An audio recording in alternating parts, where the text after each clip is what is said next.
What's up, Counterpunch? Man, damn, that was a great fight. Okay, look, I mean, if you're a boxing fan or any fan of boxing, I mean, this is a gift, a treat to you. I mean, I love the fight. It seems like a lot of people I'm talking to out there, they're just not quite as impressed as I was. But I thought it was a great performance by Porter, and the reason I say that is because I've always been a critic of his style. That pressure, smothering your own punches type thing. You get in that phone booth, but not a whole lot's going on. Just a lot of wrestling and grappling and all that. But it seems like he created enough space in the pocket, to get good leverage on his punches. So I don't know. It's like tonight it all came together for Shawn Porter, and it was, like I said, it was just brutal, beautiful brutality is what it was. It was a beautiful brutality, and I like that. I really do. I don't know why we're attracted to violence or whatever. I think it goes back to like Rome, the Colosseum days. When they had the fight till the death type shit. But I mean, this is just a great fight. I wouldn't call it fight of the year, but it definitely a standout performance by Shawn Porter. Now, Andre Berto, he was game, though. Don't get me wrong. I mean, he was in there to win. He came to fight. And I took a lot of notes, and I'm not going to bore you with my scoring. I mean, basically, you could give Andre Berto like 2 rounds, maybe round 1, and then again round 7, maybe, but you could argue Porter won every single round, okay? Lots of headbutts going on. Now, round 2, Andre Berto went down, okay? Porter caught him with a really good, I believe it was a hook. Yeah, it was a hook. Let me see, I might have a picture. Yeah, right here. Catches him with a hook. He goes down. Gets back up, like I said, and I can't remember if there was a headbutt before that or after, but just, man, there was like, I don't know, at least like 3 or 4 headbutts, and then the doctor had to come in and stop the fight. I think I counted like 6 times, like 5 or 6 times, the doctor had to come in, and call them over to the corner and check out their heads and this, how they do.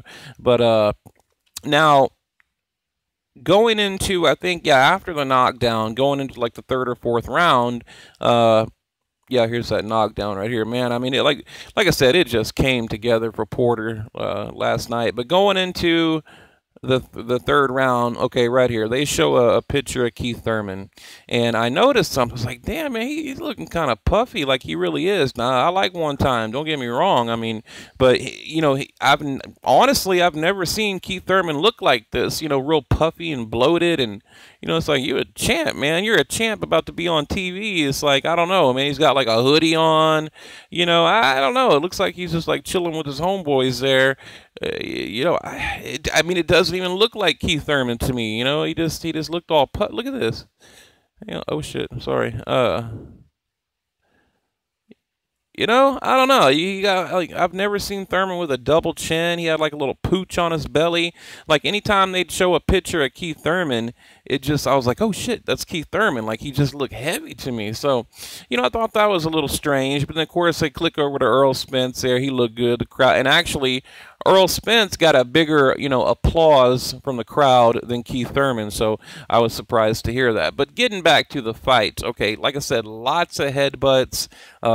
This was just a savage war, and if you're a boxing fan, you should go check this out. I'll leave a link. I'll put a link to the fight, a good HD quality link, where after you watch the video, just click on the link and you can watch the full fight if you'd like. I mean, I would. Like I said, it's a great fight. But yeah, coming into the fight, Andre Berto, he was ranked number 4 WBC contender. Now, remember, the winner of this fight is going to face Keith Thurman. Well, whoever wins the next Thurman, whoever fight. Like, let's say it's I don't know, man, a fucking Danny Garcia rematch, whoever, whatever. Like, so it's basically going to be Shawn Porter versus the winner of Thurman's next fight. So I would imagine it's going to be Porter Thurman. So we'll probably get a Shawn Porter Keith Thurman rematch. And the way things go with PBC and Al Heyman, I'm sure he'll make it happen. He'll find a way to make that happen because it's a fan friendly fight, and it seems like Uncle Al can make anything happen. But man, Porter just had a nasty cut over his left eye, and then his right eye, and then Berto had a cut over his right eye, but they're all from headbutts, elbows. I mean, this is, the thing is with this fight, lots of great infighting. In that phone booth, but it wasn't like, like these pitter-pat shots, right, where you're kind of like throw a jab, tap the glove, tap the body, and like sneak in a hook. Like everything Shawn Porter threw just had knockout on it, man, and that's what I liked. He created that space. Like finally he put it together. He created enough space not to not get countered, but to get good leverages on his punches, just to pivot and put his whole body into every. I mean, it's like I don't recall hardly any punches that Porter threw that just didn't have like "I'm gonna knock your ass out" written all over it. So that's what I liked. So here, Berto really, he had a little nick. Okay, I mean, I've had nicks like that, man. They're nothing. They're really not. But Porter, man, he was cut bad. I mean, over both eyes. Like I was sitting there thinking, like, it's kind of dangerous, man. Like, they might. And here's the thing, like they could have stopped it at any time and went to the judges' scorecards, and Porter would have walked away with a win. By round 4. I mean, of course they could have stopped it, and then Porter would have won easily. But like a champ, like a warrior, he went on. There's a lot of moments in the fight where he had Berto up on the ropes like this, just teeing off on him. And what was really, what I really liked, I liked hearing Virgil Hunter panic over in the corner, because, they had Virgil Hunter over in Andre Berto's corner, and I liked hearing that panic in his voice, because, I believe he's going to have that same panic in his voice on the Kovalev-Ward rematch. So, but yeah, here's the end of it. Porter's a bloody mess, and like I said, just a beautiful brutality. It was a great fight, in my opinion. I don't know if I'd call it fight of the year, maybe. But now let me tell you about the actual stoppage. Okay, I think I might have. Let me see if I have a picture of that or not. Yeah, right here. Okay, in round 9, right? So Berto was down in round 2, and again in round 9. So you had, technically 3 knockdowns in the fight. 1 in round 2 and 2 in round 9. And it was following a headbutt. Okay, so there was like a clash of heads, and Berto was complaining about it. But at this point, he was done, because right before in round 6. There was this crazy ass like flurry. Porter had Berto on the rope, just bam, bam, bam, bam, just this crazy flurry. I mean, just one after another. Crowds going wild, announcers going wild. Just a great performance by Porter.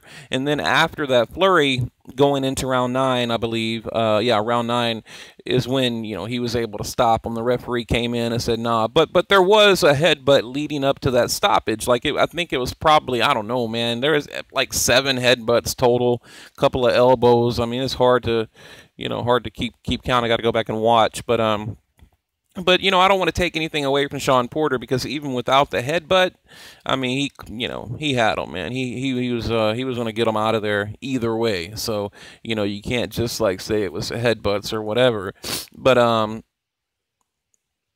yeah, I mean, like I said, this is effective aggression, which I always said, if Porter can just learn to create a little bit of space. I mean, I'm talking like 12 inches, 8, 9, 10, 12 inches.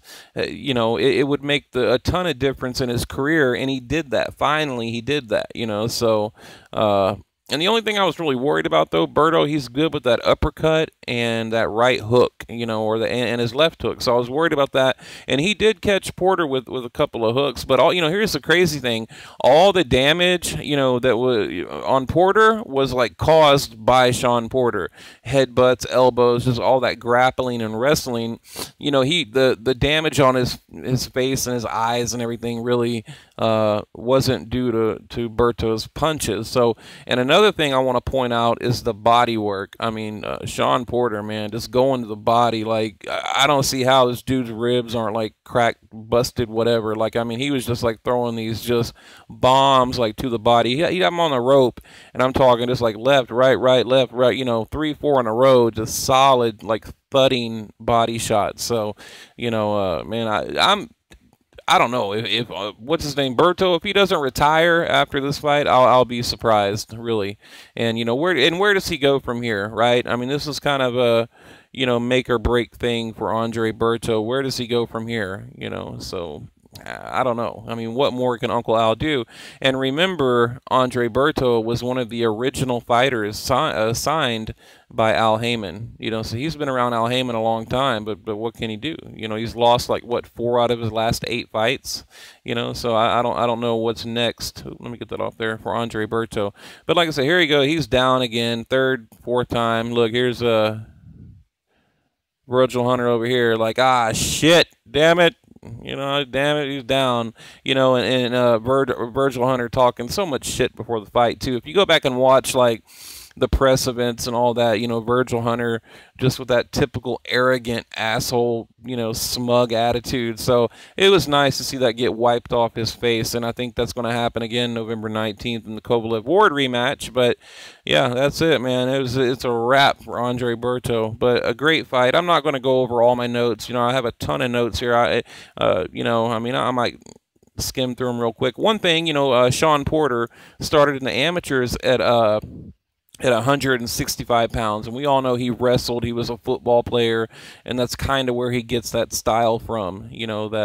That phone booth aggressive, just all over you style. And that was the thing. I mean, I said in my prediction video that Berto, he's never been good against a pressure fighter, and man, this was like pressure. This fight right here was probably, you're not going to see another fight this year with that much pressure being put on another boxer. I mean, it was just, he didn't. I think there was one time, like literally like a 10-second moment that Shawn Porter was backing up. I mean, the whole fight, he's coming forward, pressure, pressure, pressure. Everything had knockout on it, It was just this ugly, beautiful fight, So I enjoyed it. I liked it. I liked that phone booth style, that infighting, but it's got to be effective, and it was. So I give a ton of credit to Shawn Porter, but yeah, you know what? I'm not going to read all these notes, man. I got like 2 pages of notes, but yeah. So what's next for Porter? I would imagine a Keith Thurman rematch. Probably maybe early 2018, because you got Thurman. He's got his next opponent coming up at the end of 2017, and then we'll probably see Shawn Porter, Keith Thurman. Maybe like an early 2018 rematch. That's kind of what I think. But anyway, guys, just wanted to do a quick reaction video, and like I said, I'll leave a link in the box below so you guys can watch a good, clean HD version.